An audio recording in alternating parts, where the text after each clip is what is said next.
بسم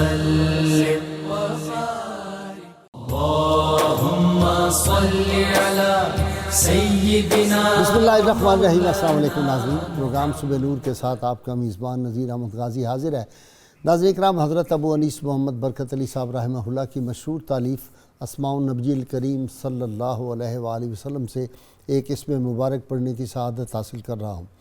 سیدنا الشفیع صلی اللہ علیہ وآلہ وسلم، ہمارے سردار شفاعت فرمانے والے، درود و سلام بھیجے اللہ آپ صلی اللہ علیہ وسلم، آپ کی آل پاک اور آپ کے صحابہ کرام پر۔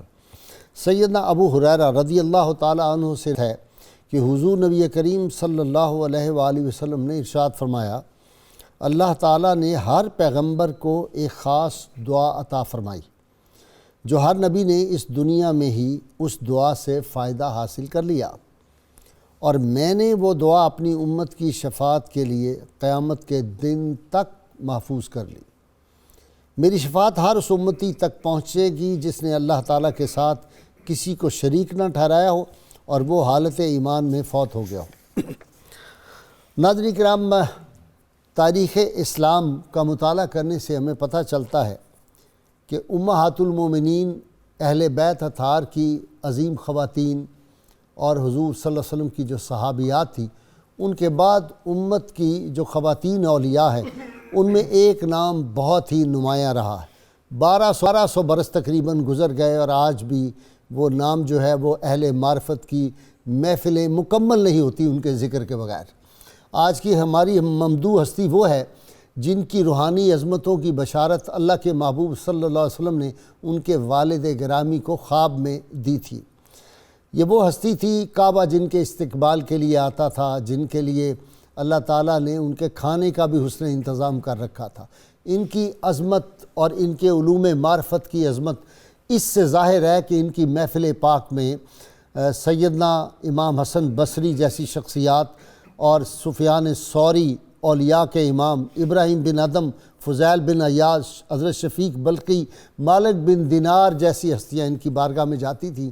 اور امام حسن بصری رحمۃ اللہ علیہ کے بارے میں بڑا مشہور واقعہ ہے کہ آپ نے درس اپنا دینا تھا اور آپ نے بہت توقف کیا، کافی دیر آپ نے درس جو وقت مقررہ تھا اس سے ڈیلے کر دیا۔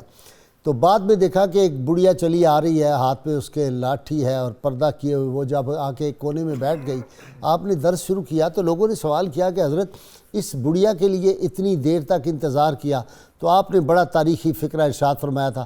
آپ نے فرمایا جو شربت ہاتھی کے لیے تیار کیا جائے اس کو چونٹی نہیں پی سکتی۔ یہ ان کے علوم معرفت، ان کی عظمت، ان کی رفت، اور میں جب ان کی حیات پاک کا مطالعہ کرتا ہوں اور ہمیشہ مجھے تصوف کے ہمارے صوفیاء کرام میں کچھ ہستیاں جو ہیں وہ بہت زیادہ جو مجھے اٹریکٹ کرتی ہیں، جس طرح حضرت ابراہیم بن ادم ہیں، حضرت فضیل بن عیاض وغیرہ معروف کرخی، اور سیدنا غوث الاعظم، سیدنا داتا گنج بخش۔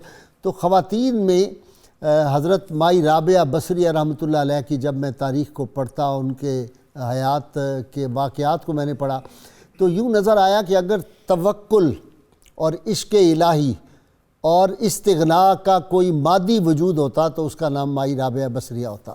1000 نفل روز پڑھنا، ساری رات عبادت کرتے رہنا، اور پھر یہ وہی کہہ سکتی ہیں کہ میں عبادت نہ تو جنت کے لالچ میں کرتی ہوں نہ دوزخ کے خوف سے کرتی ہوں۔ وہ مشہور واقعہ ان کا جو ہے وہ جنت جلانے اور دوزخ بجھانے والا، وہ تو میرے آج اسکالرز رات تفصیل سے بیان کریں گے۔ اور کعبہ ان کے استقبال کے لیے آئے، اور پھر خدا تعالیٰ کی ذات پہ اتنا توکل، اتنا یقین کامل، عبادت، زہد، تقوی، خوف خدا کہ عبادت کر رہی ہیں اور ساتھ ایک بانس کھڑا ہوا ہے اور اس بانس کے اوپر، اس کھونٹی کے اوپر اپنا کفن لٹکایا ہوا ہے۔ لوگوں نے پوچھا یہ کفن کیوں ہے؟ کہا ہر لمحے موت میرے سامنے رہتی ہے، ساری زندگی شادی اس لیے نہیں کی۔ فرماتی تھی بڑے بڑے لوگوں کی طرف سے دعوت آئی شادی کی، پیغامات آئے، فرماتی تھی میں شادی کروں گی لیکن میں شادی اس آدمی سے کروں گی جو مجھے پہلے گارنٹی دے کہ میں اپنا ایمان سلامت لے کے دنیا سے چلی جاؤں گی۔ قیامت کے دن میرا نامہ اعمال میرے دائیں ہاتھ میں دیا جائے گا. جب لوگ جنت اور جہنم کی طرف جائیں گے تو دائیں طرف والے جو جنت میں جائیں گے کیا میرا شمار ان میں ہوگا؟ یہ گارنٹیاں کوئی دے سکتا ہے؟ کون گارنٹیاں دے سکتا تھا؟ اللہ تعالیٰ نے ان کو اتنی کرامات عطا فرمائی تھی. وہ جو میں کہا کرتا ہوں کہ کاملین کے لیے یہ جو کرامات ہوتی ہے کھلونا ہوتا ہے، تو یہ ان کے ہاتھ کے کھلونے تھے. آج حضرت مائی رابعہ بصریہ رحمہ اللہ، ان کا عشق الہی، ان کا عشق مصطفیٰ صلی اللہ علیہ وسلم کا زہد، تقویٰ، ورع، ان کی شب زندہ داری، ان کا استغناء، اور پھر ان کی زندگی کی سادگی، اور یہ ساری باتیں ان کے فضائل کے حوالے سے گفتگو کرنے کے لیے میرے پروفیسر ڈاکٹر معین نظامی صاحب جو ہیں یہ تصوف کے معاملات میں اتھارٹی ہے ماشاءاللہ. فارسی زبان کے تو ہیں ہی، بہت عالمی سطح کے اسکالر ہمارے. ان کے ساتھ بڑے پکے قسم کے پکے ٹھکے صوفی تو ایک تھے، لیکن اگر میں ڈپٹی پکا ٹھکا صوفی کہوں تو جناب ڈاکٹر محمد نوید اظہر ہیں، اور رحمت کونین صلی اللہ علیہ وسلم کے دیار سے ابھی حاضری دے کے واپس آئے. ان کے ساتھ نوجوان اسکالر ہے پروفیسر ناصر محمود. آپ تینوں کا جی بہت بہت شکریہ. ڈاکٹر صاحب آپ سے ابتدا کر رہا ہوں. مائی رابعہ بصریہ، جی ہاں، لوگ کہتے نہیں تصور تو بڑی رابعہ بصری رہ گئی. جی ہاں، مطلب ضرب المثل بن جانا، محاورہ بن جانا، استعارہ بن جانا معنی رکھتا ہے. بھائی صاحب، اس سے ایک بات ثابت ہوتی ہے کہ اسلامی معاشروں میں خواتین کا جو مرتبہ اور مقام ہے شاید دیگر مذاہب میں یا اس زمانے میں ان معاشروں میں کوئی اور مثال نہیں ملتی ہے. اتنی شہرت اور عزت اور پذیرائی ویسے بھی پوری دنیا میں جی جو عورت کو عزت اسلام نے دی ہے، بلکہ دنیا بھر کی عورتوں کو جو عزت بے شک و شبہ ہے، صحیح ہے. آپ کے القاب بھی صوفیاء نے بڑی ہی محبت سے لکھے ہیں. اچھا، ام العارفین، عارفوں کی ماں ہیں وہ. واہ واہ واہ. اور فرمایا کہ قلب العشق، سبحان اللہ، یعنی عشق لطیف ترین چیز ہے کائنات میں. عشق کا بھی دھڑکتا ہوا دل ہے رابعہ بصری، جو حب الہی کا جوہر انہیں عطا ہوا تھا. بصرہ میں آپ کی ولادت ہوئی ہے 97 یا 98 ہجری میں، ٹھیک، اور 185 ہجری میں آپ کا وصال ہوا ہے، یعنی دوسری صدی ہجری کا. وہی جو میں نے کہا تقریباً 1200 برس. جی تقریباً ایسا ہی ہے، بالکل. آپ کے خاندان کے بارے میں دو آراء ہیں. ایک یہ ہے کہ والدین میں سے یقینی طور پر ایک ایرانی ہے، یا والد یا والدہ، اور دوسرے عرب ہیں.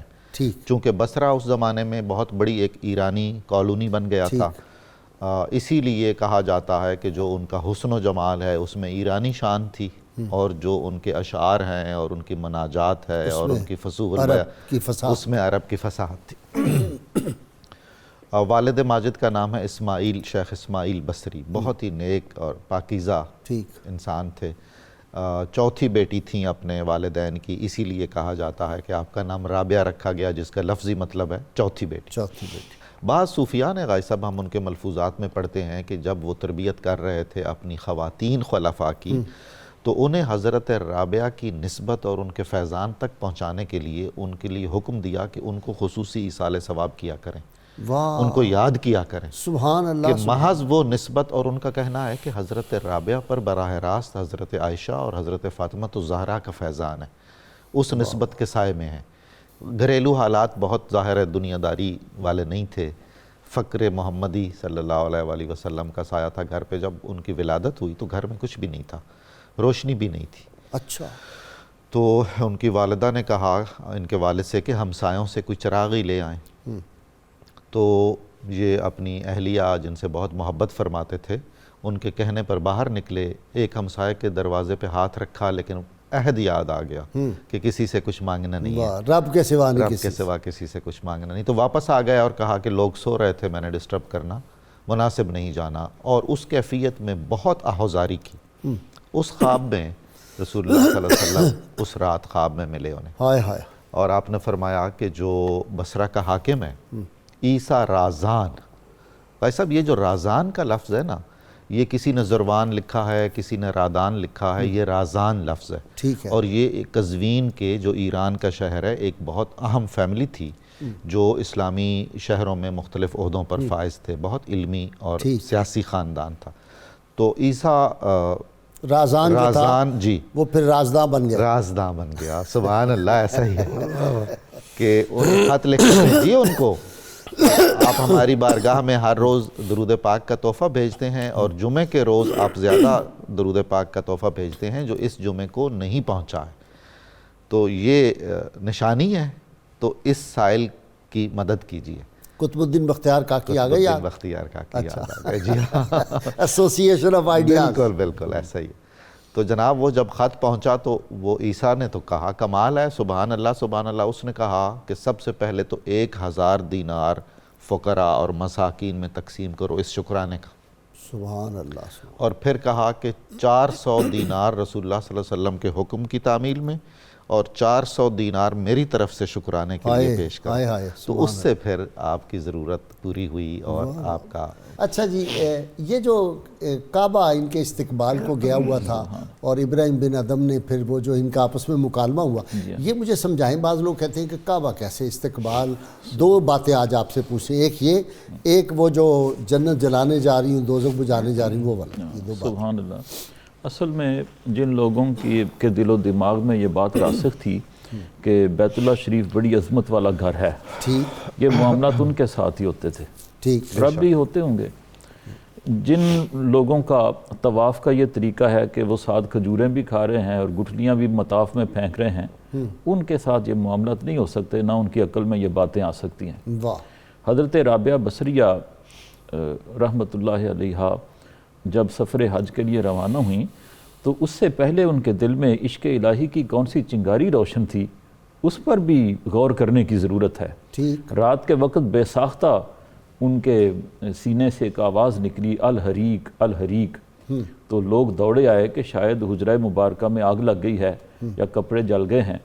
تو ایک صاحب نظر تھے، انہوں نے فرمایا کہ رابعہ کی آگ بجھانے آئے ہو جسے وصال دوست کے سوا کوئی نہیں بجھا سکتا۔ ہائے ہائے۔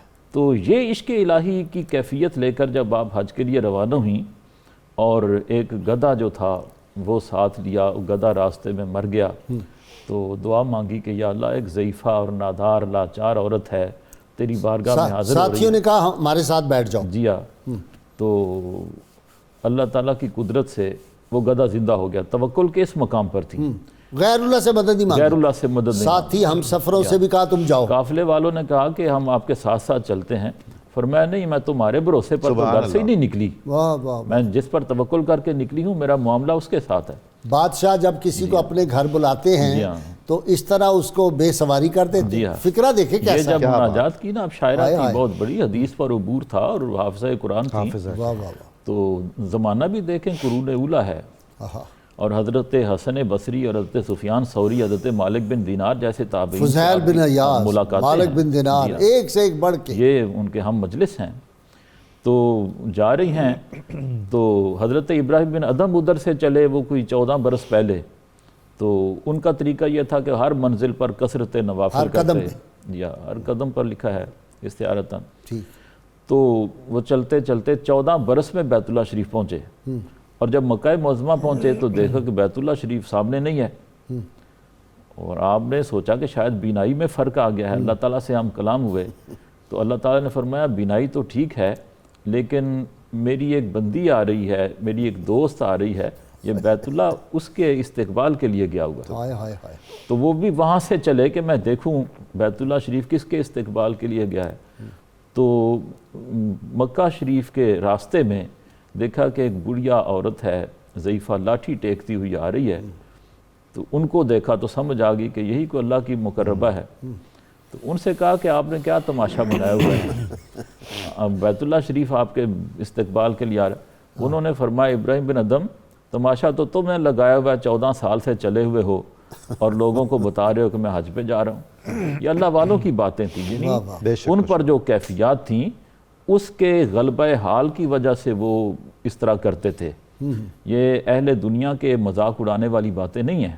تیری آمد تھی کہ بیت اللہ مجرے کو جھکا، اس پہ لوگ کلام کرتے ہیں، یہاں تو مائی رابعہ بصری کے۔ اب وہ کیسے ہوا؟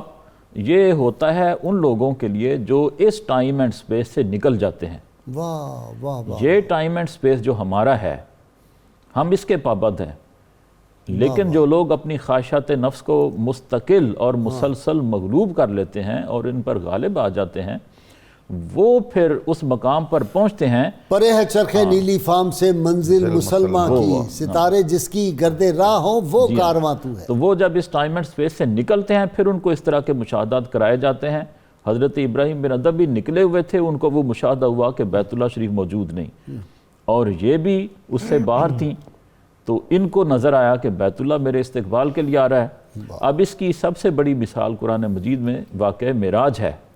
ایک آنے واحد میں سبحان آنے اللہ واحد سبحان میں اللہ، معراج کا اتنا بڑا واقعہ ہوا اور اہل دنیا کو نظر نہیں آیا۔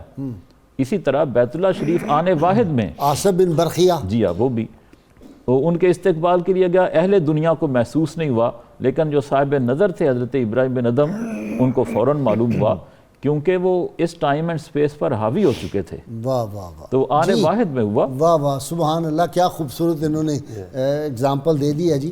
آنے واحد میں ہی پلک جھپکنے میں اس کا تخت بلقیس جو ہے، غازی صاحب قبلہ یہ ہے، کوئی اگر سمجھنا چاہے تو سپیڈ آف لائٹ اور ملٹیپل سپیڈ آف لائٹ، اگر اس کو پڑھ لے انسان تو اس پر اشکار ہو جائیں گی چیزیں۔ اور اولیاء کی کرامات ہیں، ان کا کوئی اگر مذاق اڑاتا ہے تو صرف اس وجہ سے کہ اسے نظر نہیں آتا، نابینا ہے۔ ٹھیک ہے، اللہ رب العزت نے مردوں اور عورتوں دونوں کے لیے کسب فیض، اکتساب، محنت کرنا، پیوریفیکیشن، پرگیشن، تزکیہ، تصفیہ کا عمل اس امت میں جاری فرمایا اور ارشاد فرمایا للرجال نصیب مما اکتسبوا وللنساء نصیب مما اکتسبن۔ مرد جو محنت کرتے ہیں وہ ان کا حصہ ہے، دنیا میں بھی، آخرت میں بھی، روحانیت میں بھی، اور جو عورتوں کا محنت ہے ان کا حصہ ان کو ملے گا۔ مائی صاحبہ کا ایک قول ہے آپ کی تائید میں، وہ فرماتی ہیں کہ کوئی عورت یقیناً تاریخ عالم میں نبی نہیں ہوئی، لیکن نبیوں کی پرورش جس گود میں ہوئی ہے وہ عورت ہی سبحان تھی، اللہ، سبحان جس کو جنم دیا ہے انبیاء نے، جنہوں نے جنم دیا وہ عورتیں ہی تھیں۔ اللہ رب العزت نے ارشاد فرمایا فاستجاب لهم ربهم انی لا اضیع عمل عامل منکم من ذکر او انثی بعضکم من بعض۔ اللہ کسی مرد عورت کا عمل ضائع نہیں کرتا، اللہ نے ہر ایک کی عبادات کو قبول فرمایا۔ سیدہ رابعہ بصریہ رضی اللہ تعالی عنہا ایسی خاتون ہیں جیسے مردوں میں امام حسن بصری، خواتین میں ان کا نام اس درجے پر آتا ہے۔ اور امام ابو عبد الرحمن السلمی نے، یہ ان کی خلیفہ بھی ہیں سیدنا امام حسن بصری، ان کے شاگرد بھی ہیں، ان سے شاگرد بھی پڑھی ہیں، بھی ہیں، خلیفہ بھی ہیں، لیکن وہ ان کا احترام اتنا کرتے تھے۔ کیا بات ہے۔ رابعہ دی مسٹک جو امریکن نے لکھی ہے نا کتاب، اس کا پی ایچ ڈی کا تھیسس ہے ڈاکٹر صاحب، رابعہ دی مسٹک جو ہے کتاب بڑی مشہور، دو اس نے پی ایچ ڈی کے اس کے مقالے، ایک یہ اور ایک الغزالی، وہ بھی انگلش میں۔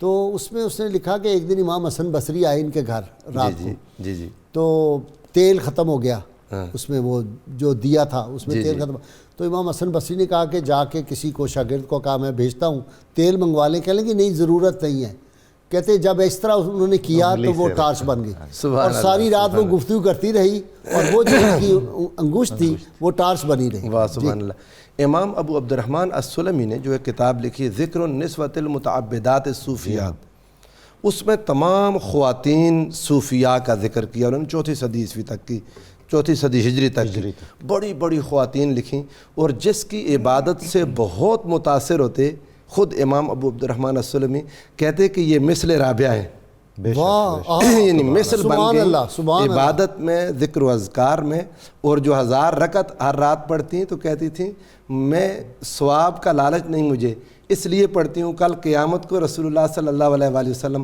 بقیہ انبیاء کے سامنے میرے اوپر فخر کریں کہ دیکھیں میری امت کی ایک عورت کی عبادت کی طرف۔ خواتین میں جو اس دین کی طرف آ جائے نا جی، سبحان اللہ، ان کا جو ذوق اور ان کا جو اس میں ہے وہ بہت آگے چلا جاتا ہے۔ سبحان اللہ، سبحان اللہ۔ تو یہ ان کے اوپر آپ حالات کی قطع کلامی، آپ نے حضرت خواجہ نظام پاک کی ایک خلیفہ کا ذکر کیا تھا آپ ایک دفعہ یہاں پروگرام میں، کہ آپ نے خلافت دی تھی خاتون کو، مجھے یہاں حضرت خواجہ نظام الدین محبوب الہی کا ذکر پاک ہوا، تو آپ نے فرمایا تھا کہ ایک خاتون کو بھی انہوں نے اپنی خلافت دی تھی، اور اس کے بڑے تذکرے آپ نے، بوڑھے ہو گئے آپ ڈاکٹر صاحب۔ رابعہ نام کی 4 ہی بیٹیاں، رابعہ نام کی 4 ہی روحانی بیٹیاں آپ کی ہیں، اور امام سلمی رحمۃ اللہ تعالیٰ علیہ نے بھی 4 ہی رابعہ کا ذکر کیا اپنی کتاب میں۔ اچھا، رابعہ الشامیہ، تو 4 خواتین میں سبحان اللہ۔ تو شہاب الدین سہروردی رحمۃ اللہ علیہ نے عوارف المعارف میں ان کا ذکر کیا، ان کا ذکر تذکرۃ الاولیاء میں حضرت فرید الدین عطار رحمۃ اللہ تعالیٰ علیہ نے جو آغاز کیا ذرا وہ بتا دینا چاہتا ہوں۔ آپ فرماتے ہیں عام خدرہ خدر خاص، وہ خاص پردے میں رہنے والی، عام استورہ ستر اخلاص، فرمایا آ سوختہ عشق و اشتیاق، سبحان اللہ، فرمایا آ شیفتہ قرب و احتراق، واہ واہ واہ، فرمایا آ گم شدہ وصال، آ مقبول الرجال ثانیہ مریم صفیہ کیا بات سبحان ہے، کیا اللہ، بات ہے، رضی اللہ تعالی عنہ. اور فرماتے تھے در معاملت و معرفت. مریم و صفیہ ہوگا، جی جی مریم و صفیہ ہوگا. جی جی وہ بھی مریم صفیہ. جو واؤ نہیں لکھی تھی میں نے کافی غور کیا. نہیں یہ میں نے پڑھنے کہا- کے لیے جی یہی جی. پڑھیں گے. جی میں نے کہا ممکن ہے کہ یہ ان کی جی مریم و صفیہ، جی میں نے کہا ممکن ہے صفت کے طور پر بھی آ گیا لیکن صفیہ مریم و صفیہ بھی ہو سکتا وہی ہے. وہی اشارہ ہوتا آپ نے فرمایا در معاملت و معرفت مثل نداشت، اپنے معاملات اور معرفت میں ان کی مثال تھا ہی کوئی نہیں. اور فرماتے وہ معتبر جملہ بزرگان عہد خیش بود، جتنے بزرگان تھے ان کے زمانے کے ان کے لیے معتبر تھیں. امام ابن الجوزی نے ان کے مستقل کتاب ان کے بارے میں تصنیف کی ملتی نہیں ہے لیکن اپنے صفوۃ الصفوہ میں انہوں نے لکھا قد اختصرت ہا ہنا علی ھذا القدر من اخبار رابعہ، کہ یہاں پر تو میں اخبار رابعہ میں سے اتنا ہی ذکر کر رہا ہوں. لانی قد افردت لہا کتابا جمعت فیہ کلامہما و ذکرہا، کہ میں نے ایک الگ سے کتاب ان کے لیے لکھی ہے اور ان کا پورا کلام اور ان کا ذکر میں نے اس میں جمع فرمایا. تو یہ اس زمانے کی خواتین جو بہت آگے بڑھ گئیں محنت میں، مجاہدہ میں، ذکر و اذکار میں، ان کی امام اور قیامت تک لگتا ہے کہ جو خواتین یقیناً اس معرفت کے میدان میں آئیں گی. جی السلام علیکم ورحمۃ اللہ وبرکاتہ. جی جی جی غائی صاحب اور ترمذی بات کر رہی ہوں، کراچی سے ہیں آپ. جی اللہ کا شکر ہے. جی فرمائیں میری بہن. ڈاکٹر معین نظامی صاحب جو بیٹھے ہوئے ہیں ناظم کا انتظام سنبھالے ہوئے، ان سے میرا سوال ہے کہ ایک تو عبادت کی روح کیا ہے اور دوسرا میرا سوال ہے کہ فارسی میں کہتے ہیں کہ اینچے کیا بو العجبس، یہ کیوں کہہ رہے ہیں اینچے کیا بو العجبیس؟ انچے بولا جبیس. ایچے بولا جبیس. ٹھیک ہے ٹھیک ہے جی پوچھ دیں. نیکسٹ جی نیکسٹ. السلام علیکم. وعلیکم السلام جناب. محمود الحسن عابد بات کر رہا ہوں. جی عابد صاحب شعر سنانا ہے؟ نہیں اچھا ٹھیک سوال ٹھیک سوال ٹھیک ہے. رابعہ بصری رحمت اللہ علیہ کی تعلیمات آج کل کی ماؤں کو کس طرح دی جا سکتی ہے کہ وہ اپنے بچوں کی پرورش جو ہے وہ کرے. بہت اور اچھی بات. رابعہ بصری کا ہاں جی وہ رابعہ بصری جیسا جو ہے علم اور عرفان وہ انہیں حاصل ہو. اور رابعہ بصری کا مزار اقدس کہاں پر ہے ٹھیک ہے اور جی. قبر میں کس حالت میں وہ تشریف فرما ہے؟ اچھا یہ بڑا مشکل سوال آپ نے کر دیا ہے لیکن میں اس کا جواب ڈاکٹر نوید اظہر سے لوں گا. جی نیکسٹ جی السلام علیکم. السلام علیکم. وعلیکم السلام. شاہ جی فرمائیں. جی غازی صاحب میں پوچھنا یہ چاہتا ہوں معذور ہے. اچھا معذور ہے. مائی رابعہ بصری کا مزار کون سی جگہ ہے؟ اچھا اور جی. یہ بتا دیں کہ جو کلندر ہوتے ہیں ان کا جو مقام ہے وہ الیاس سے زیادہ ہے؟ ٹھیک ہے جی ابھی پوچھ لیتے ہیں. ناظرین کرام بہت مختصر وقفہ درود پاک سنتے پڑھتے ہیں. ہمارے ساتھ رہیے گا. جب واپس آئیں گے تو ڈاکٹر معین نظامی سے مشکل سوالات پوچھیں گے. آج ہمارے ساتھ رہیے گا.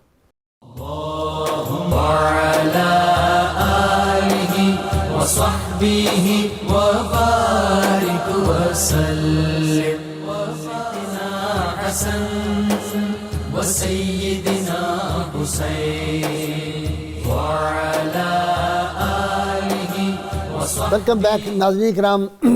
سیدہ رابعہ بصریہ رحمہ اللہ عبادت کری 1000 ظاہر روز نفل پڑھتی تھی. نیند آ گئی, تھوڑی اونگ آ گئی, چور آ گیا ان کے گھر میں. وہاں تھا کیا؟ وہ ایک وہی کپڑے تھے جو وہ استعمال کرتی تھی, ایک آدھ کوئی اور چیز پڑی ہوئی تھی استعمال کی. تو اس نے کوشش کی چوری کر کے نکلنے کی تو وہ اندھا ہو گیا. تو اس نے وہ چیز واپس رکھ دی, پھر اس کی نظر آ گئی, پھر دوبارہ اٹھائی. 3 مرتبہ اس طرح جب اندھا ہوا تو جب وہ وہیں پہ بیٹھ گیا تو آواز آئی کہ اگر اب تم نے اس کی چیز اٹھائی تو ہمیشہ کے لیے اندھے ہو جاؤ گے. تو ساتھ ہی آواز آئی کہ ایک دوست اگرچہ سو رہا ہے دوسرا تو جاگ رہا. سبحان اللہ. جی ڈاکٹر صاحب اس سوال کا جواب کہ انہوں نے پوچھا عبادت کیا ہے, روح کی عبادت کی روح کیا ہے جی. اور اینچے بل جبیس. جی غازی صاحب عبادت کی روح تو اخلاص ہے اور اخفا ہے. نمود و نمائش کے بغیر خالص خدا کے حکم کی بجا آوری میں اور اس سے اپنا تعلق قائم کرنے کے لیے. اینچ بل عجبیست فارسی کا لفظ ہے اور عربی کے الفاظ ہیں اس میں. یہ کیسی قابل تعجب بات ہے, بالکل حیران کن بات ہے, یہ مطلب ہے اس کا. ٹھیک ہے جی ڈاکٹر صاحب ان کا مزار مقدس کہاں ہے؟ بصرہ میں ہے جی. بصرہ میں ہے. اور قلندر جو ہوتا ہے یہ ولیوں سے بڑا ہوتا ہے؟ جی قلندر اولیاء کی ایک رتبہ ہے, جس طرح رینکنگ ہوتی ہے, ایک رینک ہے. اور یہ بھی کہا جاتا ہے کہ جو منتہی صوفی ہوتا ہے صفائے قلب کے ساتھ اعلیٰ مقامات پر فائز ہو جاتا ہے تو اس کو وہ مرتبہ ملتا ہے.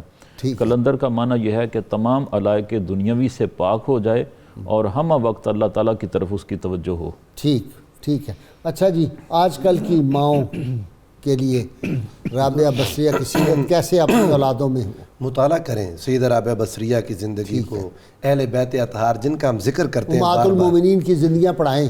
سبحان اللہ, وہ پڑھنے سے ہی زندگی میں آئے گا. کوئی طریقہ ایسا نہیں ہے بتا دیں یوں کر لیں. مطالعہ کریں, یہ صبح نور سنتے رہیں. ہر اولیاء ولیہ کاملہ کا جو ذکر آتا ہے اس کو اپنی زندگی میں ڈالیں. ڈاکٹر صاحب جی جنت جلانے, اور اس سے پہلے آپ نے کعبہ والی بات, کعبہ کی جو وہ عمارت ہے, دیواریں ہیں, وہ بہت ہی تقدس رکھتی ہیں, مقدس ترین چیزیں ہیں, لیکن وہ روح کعبہ نہیں ہے, وہ اصل کعبہ نہیں ہے, وہ فضا اصل کعبہ ہے. فضا اپنی جگہ پہ رہتی ہے. اگر دیواریں کسی کے استقبال کے لیے چلی جائیں تو اس میں کوئی باعث تعجب بات نہیں ہے. اس لیے کہ جلال الدین رومی نے بھی کہا, اور تمام صوفیوں کا اور اس پر علماء کا بھی اتفاق ہے, کہ ایک مومن کامل کا دل عرش الہی ہے اور وہ فضیلت رکھتا ہے. دل بدستاور کہ حج اکبر است, از ہزاراں کعبہ یک دل بہتر است. تو اس سب تناظر میں یہ کوئی ایسی, اور وہ حدیث پاک کعبہ تیری فضا بڑی خوبصورت ہے, بے شک, لیکن ایک مسلمان کی جان, مال, عزت, آبرو تو اس سے افضل ہے. بالکل جی ہاں, یہ وضاحت یہ عام مسلمان کی ہے, عام مسلمان کی ہے. اور جو خاص ہے اور جو عشق میں اور محبت میں اور زہد میں درجہ کمال کو پہنچا ہوا ہے, اس کی تو شان ہی مختلف ہوگی. جنت اور دوزخ نص قرآنی میں ہیں اور حدیث شریف میں ہیں, ان پر ہر مسلمان کا ایمان ہے. جس کا اس پر ایمان نہیں ہے, بالکل لفظاً اور معناً اس کے ایمان کے بارے میں شک کیا جا سکتا ہے. صوفیاء نے جو یہ اس طرح کی اقوال ان کے ہاں موجود ہیں, وہ علامات کے طور پر ہیں, اور ان کے پیش نظر ہے, سمبولک ہے. ان کے پیش نظر تو ہے کہ وہ جو شعر ہے نا غازی صاحب, ایک بہت خوب, تجھ سے مانگوں میں تجھی کو کہ سبھی کچھ مل جائے. 100 سوالوں سے تجھ سے تجھی کو مانگ کر مانگ لی ساری کائنات. جی ہاں بالکل ایسا. مجھ سا کوئی گدا نہیں, تجھ سا کوئی سخی نہیں. بالکل ایسا ہی ہے جی. جب خدا ہو گیا کسی انسان کا, اس سے پھر اور کیا چاہیے. تو یعنی خدا ہی کے حکم کے تحت, رسول اللہ صلی اللہ علیہ وسلم ہی کے حکم کے تحت جنت اور دوزخ پر ایمان رکھنا اور ان کا احترام کرنا ضروری ہے. اب وہ یہ کہا کہ جنت کو میں جلانے جا رہی ہوں, اصل تو وہ ہرس اور ہوس, ایگزیکٹلی, بالکل انا, عشق الہی, اصل کہ بھئی لالچ اس میں نہ پڑو. وہ جملہ مکمل ہی یہ ہے کہ میں دوزخ سے اس جنت کو جلا دوں گی تاکہ نہ دوزخ رہے نہ جنت رہے, اور جس نے محبت کرنی ہے وہ سیدھا اسی سے محبت کرے. یعنی اس لالچ میں نہ کرے جنت کی, ڈائریکٹ رب کی محبت میں ڈوب جائے. غالب نے بھی اسی قول سے ہی اپنا ایک شعر بنایا ہے. وہ کیا؟ جی ہاں, طاعت میں تا رہے نہ میو انگبی کی لاگ, دوزخ میں ڈال دے کوئی لا کر بہشت کو. وہ اس نے استفادہ کیا ہے اسی قول سے. جی آپ کی طرف آگئے. آپ کے باقی اقوال بھی اسی قول کی تائید کرتے ہیں. یعنی عبادت میں جنت اور دوزخ کے لالچ سے ماورا ہو کر خالصتاً لوجہ اللہ عبادت کرنا, یریدون وجہہ. بالکل. علامہ اقبال نے فرمایا نا, سوداگری نہیں یہ عبادت خدا کی ہے, اے بے خبر جزا کی تمنا بھی چھوڑ دے. تو آپ فرماتی ہیں, اے مالک الملک, دنیا میں میرا جو حصہ ہے تیرے ہاں وہ اپنے دشمنوں کو دے دے. کیا بات. اور آخرت میں میرا جو حصہ ہے تیرے پاس وہ اپنے دوستوں کو دے دے, کیونکہ میرے لیے تو ہی کافی ہے. اور پھر فرماتی ہیں کہ اگر میں جہنم کے خوف سے تیری عبادت کرتی ہوں تو مجھے جہنم میں پھینک دے, اور اگر میں جنت کے لالچ میں تیری عبادت کرتی ہوں تو جنت کو مجھ پر حرام کر دے. اور اگر میں صرف تیری لقاء کے شوق میں تیری عبادت کرتی ہوں تو پھر اپنے جمال سے مجھے فیض یافت فرما۔ دیکھیں نا سفیان ثوری جب گئے ان کی تیمارداری کے لیے تو انہوں نے کہا آپ تو مستجاب الدعوات ہیں، دعا فرمائیں اللہ آپ کو صحت دے۔ انہوں نے کہا کیا سمجھتے ہو کہ وہ بے خبر ہے؟ اس کی اجازت کے بغیر بیماری آ سکتی ہے، تو جب اس کی دی ہوئی ہے تو میں اس کی رضا پہ راضی ہوں۔ کمال ہے۔ سوانے میں ملتا ہے کہ رات کو آپ عالم شباب کا ہی وقت ہوگا، کیونکہ بعد میں تو حجرہ بنا لیا تھا، تو چھت پہ تشریف لے جاتی تھیں اور وہاں ساری رات مناجات کرتیں، اور امام شارانی فرماتے ہیں کہ سجدہ گاہ ہمیشہ تر رہتی تھی، اتنا روتی تھی رات کو کہ سجدہ گاہ ہمیشہ تر رہتی تھی، اور کفن سامنے رہتا تھا۔ امام شارانی نے لکھا ہے، ایسے اور گریہ بہت کرتی۔ کہتی ہیں کہ اللہ کی محبت اور دنیا کی محبت ایک دل میں دونوں اکٹھے نہیں ہو سکتی، ایک کوئی لے لو۔ تو جب چھت پہ تشریف لے جاتی تو وہاں مناجات کیا کرتی، اللہ تعالیٰ سے فرماتی کہ رات بھیگ چکی ہے، اللہ کریم سے عرض کرتی کہ رات بھیگ چکی ہے اور ستارے روشن ہو گئے ہیں، انسانوں نے اپنی آنکھیں بند کر لی ہیں اور بادشاہوں نے اپنے دروازے بند کر لیے ہیں، ہر معشوق اپنے عاشق کے پاس بیٹھا ہوا ہے، لیکن میں تیرے حضور میں حاضر ہوں۔ سبحان اللہ، یہ وہ توحید ہے جو صوفیاء نے سکھائی ہے، سبحان اللہ، یہ وہ توحید ہے۔ بے شک۔ اور کسی نے پوچھا کہ آپ 1000 رکعت دن اور رات میں ادا کرتی ہیں نوافل، تو فرمایا کہ اس لیے ادا کرتی ہوں کہ حضور صلی اللہ علیہ وسلم کی روح خوش ہو، اور قیامت کے دن آپ انبیاء پر فخر کریں کہ یہ میرے امتی ہیں جو اعمال کا اثاثہ لے کر میری بارگاہ میں آئے۔ دیکھو میری امتی، ہائے ہائے ہائے، دیکھیں جی یہ جو تصور ہے کہ حضور صلی اللہ علیہ وسلم فخر کریں، واہ واہ جی۔ یہی وجہ حضور کہ حضرت ابو سفیان ثوری یہ کوئی محض صوفی نہیں، امیر المؤمنین فی الحدیث ہیں۔ بالکل۔ آج کا بعض لوگ یہ سمجھتے ہیں کہ صرف صوفیاء ہیں، یہ امیر المؤمنین فی الحدیث حضرت ابو سفیان ثوری، ان کا حال یہ تھا، امام سلمی نے لکھا ان سے نصیحت لیتے تھے، ان سے باتیں پوچھتے تھے، ان کی باتوں پر عمل کرتے تھے اور ان سے دعا کے متمنی رہتے تھے۔ آپ کا حال یہ تھا کہ عشق میں انتہا پر تھیں، محبت میں بیمار ہو گئیں، ایک بار علیل ہوئیں۔ یہ اس قول تک پہنچتے ہوئے کتنے مدارج سے گزریں یہ لوگ نہیں سوچتے، یہ جو کہ جنت کو جلا دوں جہنم کو بجھا دوں، یہ تو صرف ایک یہ سمبولک کہا، جی میں عرض کرتا ہوں کہ لالچ سے نکل جاؤ، میں عرض کرتا ہوں نا، انہوں نے کہا وردوان من اللہ اکبر، لوگ اگلے درجے پر لے جانا چاہتے تھے کہ اللہ کی رضا بہت بڑی چیز ہے، اللہ کی محبت میں آ جاؤ، یہ عاشقوں کا قول ہے۔ اور حضور نبی کریم صلی اللہ علیہ وآلہ وسلم نے بعض صحابہ کو اس طرح کے احوال عطا کیے۔ خود حضرت ابو ہریرہ کہتے تھے کہ میں نے حضور علیہ السلام سے 2 طرح کے علوم سیکھے، ایک تو علم وہ ہے جو تمہارے اندر پھیلا دیتا ہوں، وَأَمَّا الْآخَرُ لَوْ بَسَّطْتُهُ فِيكُمْ لَقُطِعَ هَذَا الْبَلْعُومُ، دوسری باتیں پھیلا دو تو تم گردن میری قلم کر دو۔ وہ یہی صوفیاء کا طریقہ تھا۔ حضور علیہ السلام نے اپنے صحابہ کو اور خود اپنی زندگی تو ایک اس انداز میں گزار دی کہ لوگوں کو جنت کا شوق پیدا ہو، لوگ جہنم کے ڈر سے عبادت کی طرف آئیں، لیکن اس سے اگلا درجہ بھی حضور علیہ السلام نے عطا کیا اور خود حضور کی احادیث میں موجود ہے۔ حضرت سیدہ رابعہ بصریہ رضی اللہ تعالیٰ عنہ بیمار ہوئی ایک بار، تو کسی نے آ کر پوچھا سبب علالت کیا ہے، فرمانے لگی دوران عبادت جنت کا خیال آیا تو عتاب ہوا محبوب کی طرف سے کہ عبادت میری کرتی ہو، توجہ جنت کی طرف، فرماتی ہیں اس عتاب سے بیماری آ گئی۔ اعاتب ظلم ودت من صدیق اذا ما رابنی منہ اجتناب، جب محبوب دیکھتا ہے کہ محب مجھ سے اجتناب کر رہا ہے، پھر وہ عتاب کرتا ہے کہ محبت مجھ سے اور طلب کسی اور چیز کی۔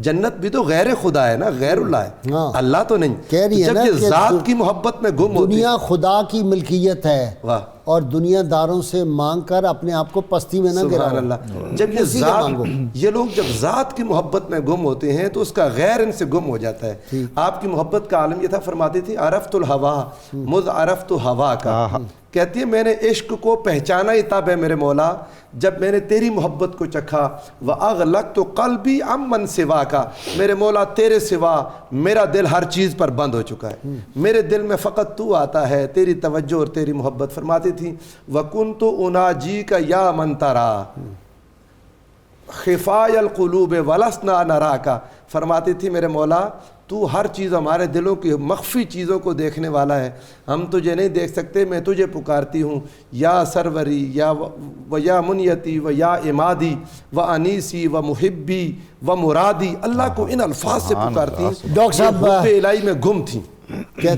فرماتی ہیں کہ دل کو قابو میں رکھو، جی ہاں، اور جو خواہشات نفسانی ان پہ اختیار کے باوجود ان سے بچنا، یہ ہے اصل مردانہ۔ جی بالکل۔ حضرت مالک بن دینار کتنے مرتبے کے بزرگ ہیں، فرماتے ہیں کہ ایک بار حضرت رابعہ سے میرا ایک مکالمہ ہوا اور میں آج تک اس کے تحیر میں بھی ہوں اور اس کی لذت میں بھی ہوں، کہ میں نے دیکھا کہ ان کا لباس پھٹا پرانا تھا۔ میں نے کہا کہ اتنے لوگ ہیں، آپ ایک اشارہ کریں تو دنیا کی ساری نعمتیں آپ کے دروازے پر لا کر رکھ دیں گے، آپ حکم کریں کسی کو۔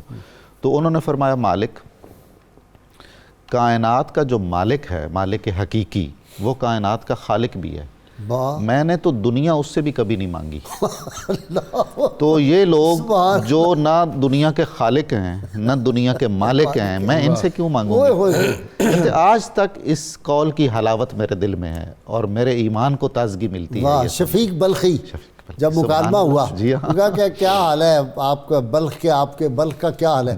انہوں نے کہا جی بس بہت اللہ کا کرم ہے کہ اگر مل جائے تو ہم شکر کرتے ہیں، نہ ملے تو صبر کرتے ہیں۔ تو جواباً کہا کہ آپ سنائیں بصرہ کے، انہوں نے کہا بصرہ کے کتے یہی کرتے ہیں، اگر مل جائے تو شکر کرتے ہیں، نہ ملے تو صبر کرتے ہیں۔ تو کہا پھر آپ کیا کرتے ہیں؟ انہوں نے کہا نہ ملے تو شکر کرتے ہیں، مل جائے تو بانٹ دیں۔ بصرہ میں غازی صاحب کھجور بہت کثرت سے ہوتی ہے، صحیح، 1000 قسم ہوتی ہے اور بہت سستی مل جاتی ہے۔ ہمارے بھی فٹ پاتھوں پہ ہر وقت آواز ہوتی ہے بصرے کی کھجور، ہوتی وہ بکر کی ہے یا جھانکی؟ جی خیر جھانکی بھی ہمیں تو بہت اچھی لگتی ہے، خیال شریف کے ویسے میں قریب کہہ رہا ہوں بصرے کے بعد۔ جی ہاں، وہ تو وہ جناب آپ نے فرمایا حضرت رابعہ نے کہ نفس بڑی بری چیز ہے، 12 سال سے میرے پیچھے لگا ہوا ہے کہ کھجور کھا لو بصرہ میں رہتے ہوئے۔ میں نے بھی کہا کہ نہیں، اللہ کا حکم ہوگا، اللہ کی رضا ہوگی تو کھاؤں۔ بصرہ کا خرما، بصرہ کا خرما کمال ہے غازی صاحب، بالکل معاشرت۔ اچھا جی آخری وقت آ گیا، جی ہاں، لوگوں سے کہا ہٹ جاؤ، اللہ کے مہمان آ رہے ہیں، اللہ کے فرشتے آ رہے ہیں میرا استقبال کرنے، مجھے لے جانے کے لیے۔ اور بڑے بڑے اکابر اولیاء وہاں موجود تھے آپ کے آخری لمحات میں، سب کو باہر نکال دیا کہ یہ وقت میرا اپنے محبوب اور اپنے خالق کے ساتھ وصال کا وقت ہے، خلوت کا وقت ہے، اور اللہ کے مہمان، اللہ کے قاصد آ گئے ہیں لینے والے۔ کچھ تگانے خنجر تسلیم را ہر زماں از غیب جانے دیگر۔ جی ہاں، اور ہے جانے دیگر است، یقیناً 1250 برس ہو گئے اور یہاں پی ایچ ڈی ڈاکٹر بیٹھے ہوئے ہیں اور وہ ان کے تذکارے پاک کر رہے ہیں اور اپنے لیے سعادت سمجھ رہے ہیں۔ سننے والے بھی دنیا بھر میں جو اس وقت 92 یہ پروگرام سنے صبح نور، وہ بھی اپنے آپ کو خوش بخت سمجھ رہے ہیں۔ یہ ایک سوال ہوا تھا کہ قبر میں ان کی کیا حالت ہے۔ حضرت شیخ فرید الدین عطار نے جو اپنے تذکرۃ الاولیاء میں ذکر حضرت رابعہ ہے، اس کے آخر میں 2 واقعے بتائیں کہ فلاں ولی کامل کو خواب میں ملیں، فلاں ولی کامل نے جنازے کے بعد دیکھا کہ جنت میں جیسے ایک دلہن ہوتی ہے اور جو شان ہوتی ہے وہ اس طرح ان کی زندگی وہاں بسر ہو رہی ہے، جنت کی دلہن، جنت کی دلہن ہے، اور خوش ہیں اور راضی ہیں اور اسی طرح اپنے لطف اور لذت۔ سیدہ فاطمہ سلام اللہ علیہ کے ساتھ ہوں گی، سیدہ خدیجہ الکبریٰ، سیدہ عائشہ صدیقہ، سیدہ زینب سلام اللہ علیہ کے ساتھ، امہات المومنین کے ساتھ ہوں گی، کیا ان کا درجہ ہوگا جی، سبحان اللہ۔ جی ڈاکٹر صاحب، اب آپ استاد بھی ہیں نا کالج کے؟ استاد تو آپ ہی ہیں آج کے نہیں، وہ تو استاد الاساتذہ ہیں۔ نہیں، میں تو ایک طالب علم جی تو آج کے ہماری جو طالبہ ہے کالج کی، یونیورسٹی کی، اس کو ہمیں کس طرح سے ان کے قریب لانا چاہیے؟ ان کو ظاہر ہے نالج ان سے مراد پوری، یعنی وہ عظیم ہستیاں جو ہیں امہات المومنین سے، صحابیات سے، آگے جو اولیاء اور خواتین ہیں ان کا سب، وہ علوم جن سے آج امت مسلمہ کٹ گئی ہے، ان علوم کی سپلائی کریں تو ڈیمانڈ خود ہی ہو جائے گی۔ تو میں وہ عرض کروں انا للہ و انا، ٹھہریں جی، بہت افسوسناک خبر ہے، بہت افسوسناک خبر ہے، اور میں تو بس میں آپ کو اپنی ناظرین کرام کیفیت نہیں بتا سکتا میری کیا حالت ہو گئی ہے۔ ابھی ہمیں اطلاع ملی ہے پیر انوار حسین جلوانوی، جن کو میں برکت الاثر کہتا تھا، ان کا ابھی انتقال ہو گیا ہے۔ انا للہ و انا الیہ راجعون۔ ہماری تمام تر ہمدردیاں ان کے ورثاء کے ساتھ ہیں، اللہ تعالیٰ ان کے درجات کو بلند کرے۔ آپ دیکھتے رہے وہ میرے ساتھ پروگراموں میں کس طرح آتے تھے، اور ان کی محبتیں اور شفقتیں، پہلے پکے ٹھکے صوفی اس دنیا سے چلے گئے تو کوئی دستے قضا کو روکے، ہمارے لوگ مرتے جا رہے ہیں۔ میں آپ کو بتا نہیں سکتا یہ کتنے بڑے لوگ تھے، وہ جب آتے تھے، ابھی پچھلے ہفتے آئے ہوئے تھے، کس قدر محبت، 12 ربیع الاول کو ہمارے ساتھ تھے وہ، اور کس قدر محبت اور کس طرح وہ کس انداز کی گفتگو فرماتے تھے، اور ان کا جو حافظہ تھا وہ کس درجے کا تھا. تو اللہ تعالیٰ ان کے درجات کو بلند فرمائے. میں ناظرین، اپنے سامعین اور ناظرین سب یقیناً ہم ان کو مس کریں گے. وہ اللہ کے واقعی ولی تھے، ہم نے ان کو بہت قریب سے دیکھا، ان سے ہماری گفتگو ہوتی تھی. کیسے بلا کے وہ شاعر تھے. کل صبح 10 بجے ان کا جنازہ وہیں تاندلیاں والا جلوانہ جو گاؤں ہے وہاں پہ ان کا ہوگا. اللہ تعالیٰ ان کو سیدنا غوث الاعظم کے قرب میں جو ہے وہ جگہ عطا فرمائے. اللہ تعالیٰ رحمت کونین صلی اللہ علیہ وسلم کے غلاموں میں ان کو شامل فرمائے، اور اس شاکان مصطفیٰ صلی اللہ علیہ وسلم کی صف میں وہ یقیناً ہوں گے. دوست جب چلے جاتے ہیں تو میں تو ویسے ہی بڑا نازک آدمی ہوں ان معاملات میں، اور جب اس طرح کا کوئی بزرگ جاتا ہے مجھے اپنا والد یاد آتا ہے. کل ڈاکٹر یاسر ہمارے جو اس کے ریسرچ کے بڑے اہم رکن ہیں، ان کے والد گرامی کا انتقال ہو گیا تھا پرسوں اتوار کو، میں نے آپ کو اعلان کیا تھا. بس اللہ تعالیٰ سے دعا کریں. بعض اوقات یہ لوگ جو ہیں وہ بڑے لوگ جو ہیں وہ نعمت کے طور پہ عطا کیے جاتے ہیں، اور بعض اوقات پھر قومیں جب قدر نہیں کرتی تو سزا کے طور پہ واپس بھی لے لیے جاتے ہیں. اللہ تعالیٰ ان کے درجات کو بلند کرے، اور ان کے صدقے میں اللہ تعالیٰ اس جو صبح نور پروگرام ہے جتنی مرتبہ وہ آئے ہیں، اللہ تعالیٰ اس صبح نور کو بھی نظر بد سے بچائے، حاسدوں کے حسد سے بچائے. اللہ تعالیٰ میرا اور آپ کا. جی نظامی صاحب آپ کیا کہیں گے اب بابا جی کی؟ بہت زیادہ بابا جی بہت غیر معمولی آدمی تھے، اور اتنی محبت سے بہت تکلیف اور بیماری میں بھی تشریف لاتے تھے. ہم سب کے ساتھ بہت ہی شفقت سے برتاؤ کرتے تھے. کئی بار یعنی اس محبت سے، آپ سے، ہم سے، سارے دوستوں سے، صبح نور سے جو ان کا تعلق خاطر تھا، اور اللہ تعالیٰ نے جو انہیں غیر معمولی صلاحیتیں عطا کی ہوئی تھیں، ایسے انہیں عربی کے اقوال، اشعار، صحیح جیسے ایک ہمارا قدیم خانقاہوں کا ایک تربیت یافتہ آدمی ہوتا ہے نا، اس طرح کا ان کا مزاج تھا. بہت باکمال شاعر. جی آپ حضرت جی پیر صاحب سے میں نے ایک دفعہ پوچھا کہ آپ کے سلسلے میں قرب الہی کے لیے کیا سلوک مروج ہے، تو وہ فرمانے لگے کہ پاس انفاس کرتے ہیں. تو یعنی للہیت اور اللہ کے لیے کام کرنا، اس کی یاد میں رہنا، اور پھر لوگوں کو اللہ سے ملانا، یہ ان کا اخلاق تھا، یہ ان کا کردار تھا. ان کے ساری دیکھے آپ نے، ہمیشہ میرے ہاتھوں کو بوسہ دیتے تھے، ہم ان کے ہاتھ چومنے لگتے تھے. محبت والے جس طرح برجستہ وہ اشعار پڑھتے، اور جس طرح عربی عبارات یہ ملاتے، اور ہم مسجع اور مکفہ گفتگو کرتے اس عمر میں، تو جوانی میں بھول جاتی ہیں باتیں، لیکن یہ ان کا ذہن بڑا رسا تھا، اوسان بڑے بجا تھے، اور اللہ تعالیٰ اور آپ حیران ہوں گے کہ میں نے وہ ارتجالن نے کہا ان کو کہ برکت الاثر، حضرت پیر انوار حسین جلوانوی، آپ کو یاد ہے، ان کو اتنا پسند آیا یہ لفظ، تو سب کو پسند آیا، سب کو پسند. جی برکت الاثر پیر انوار حسین جلوانوی.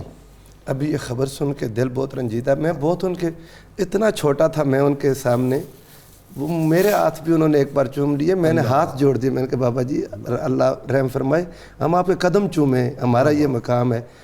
اور میں نے ابھی کچھ عرصہ پہلے آپ ہانگ کانگ تھے، میں نے ان سے ایک بات پوچھی، میں نے کہا قبلہ آپ کی طبیعت؟